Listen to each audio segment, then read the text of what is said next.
they allow themselves, and some of you will relate to this very clearly, that I allow myself a certain amount of stuttering.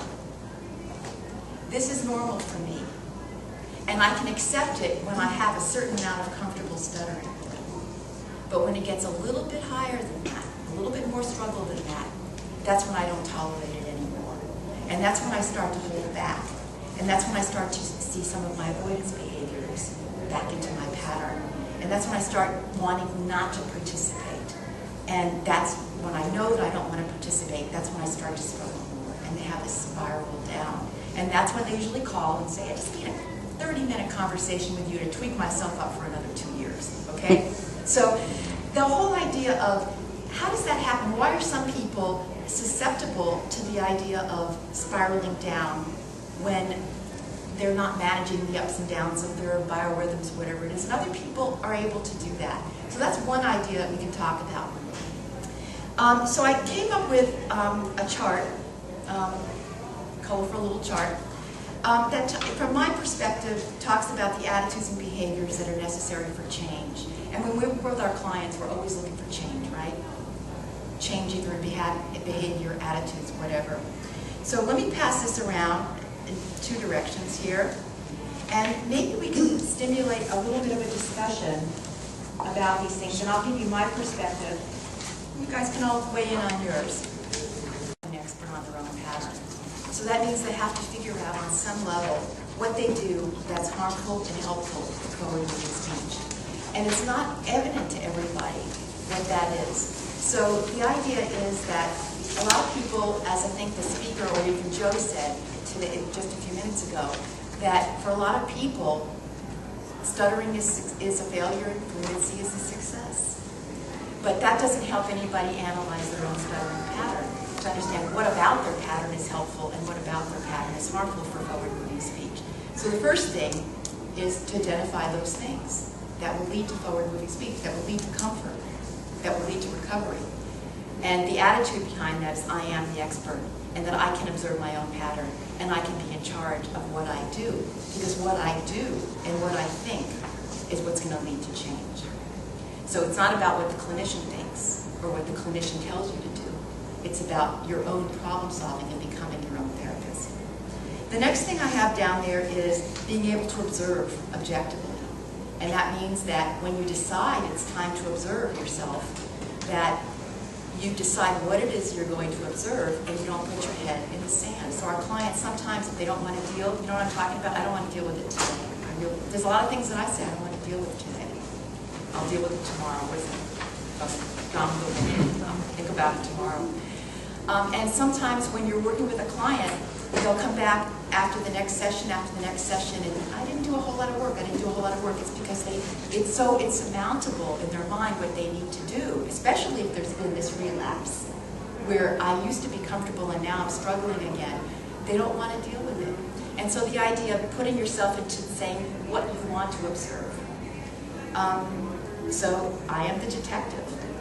And having that attitude that I can be the one to observe these things is also the attitude that goes with it.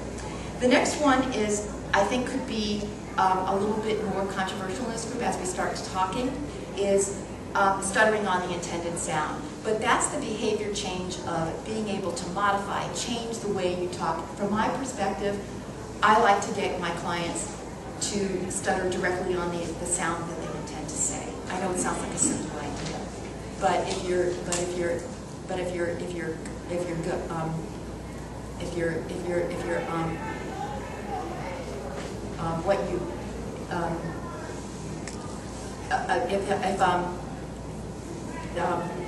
if this is your pattern, you're really not getting to the word you want to say. And I think that leads to more struggle than actual repetition, blocking, or prolongation, or whatever it is that you're doing at the moment of stuttering. So if you're winding around things, and you're circumlocuting, and you're backing up, and you're changing words, and you're putting in pauses, or anything else that you might be putting in, you're not really getting to the word you want to say. And the most efficient speech is actually getting to that sound. And even if you look at secondary behaviors, like something like, I have a client who has a wide mouth opening, called an alligator mouth. We name everything.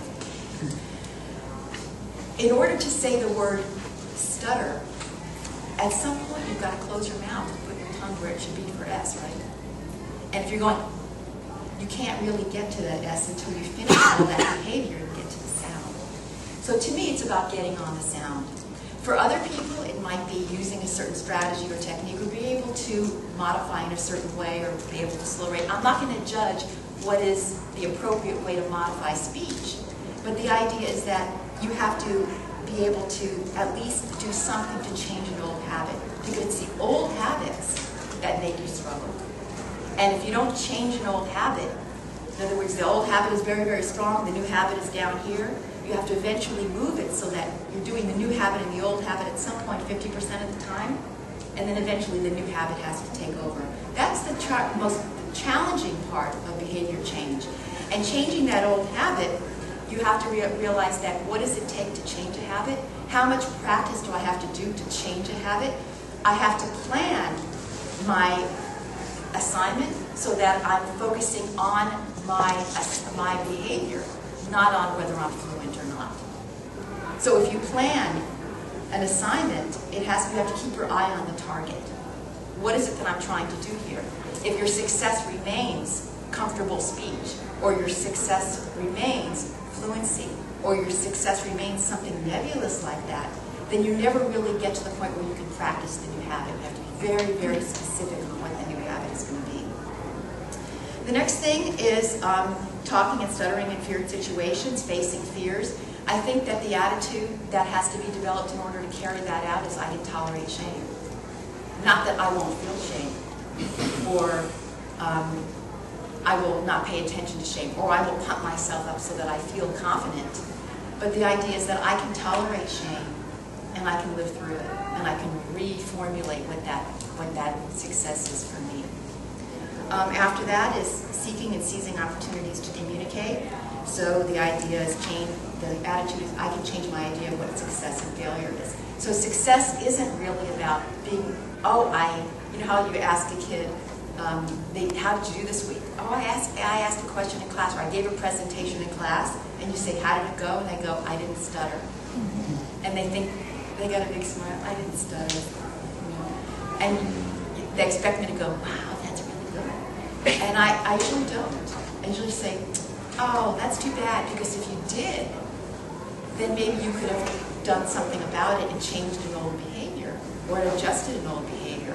But just having I didn't stutter as the success is a really hard thing, and they expect that's their idea of what success and failure is.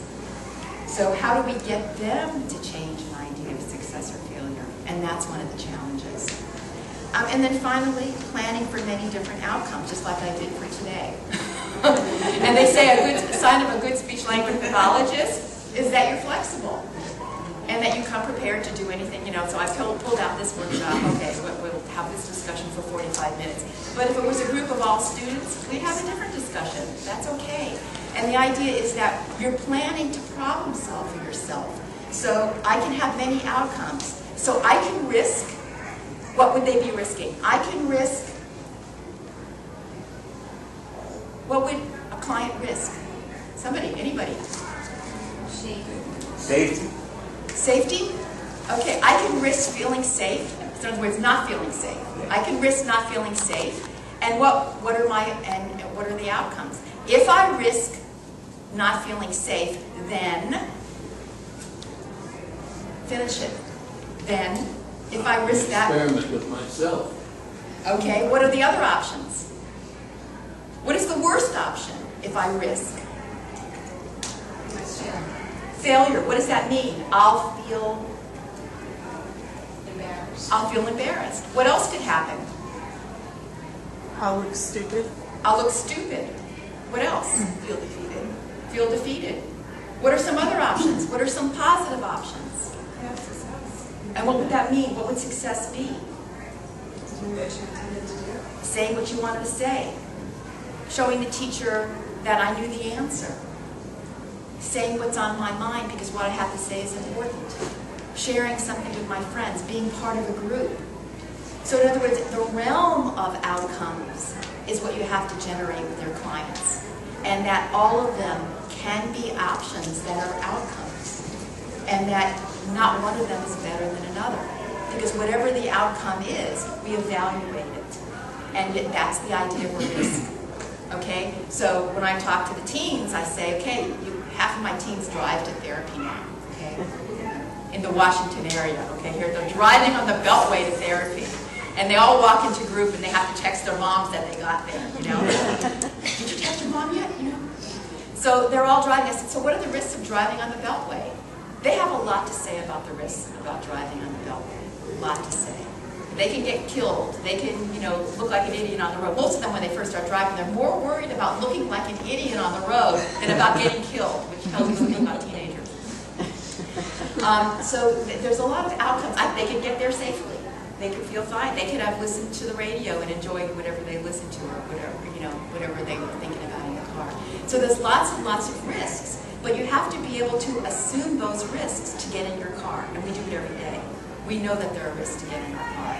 So for all of the assignments that we give our clients, we have to get them to kind of generate risk. I have a worksheet that I brought that kind of talks about, works on that a little bit. I brought lots of worksheets to show you different things, but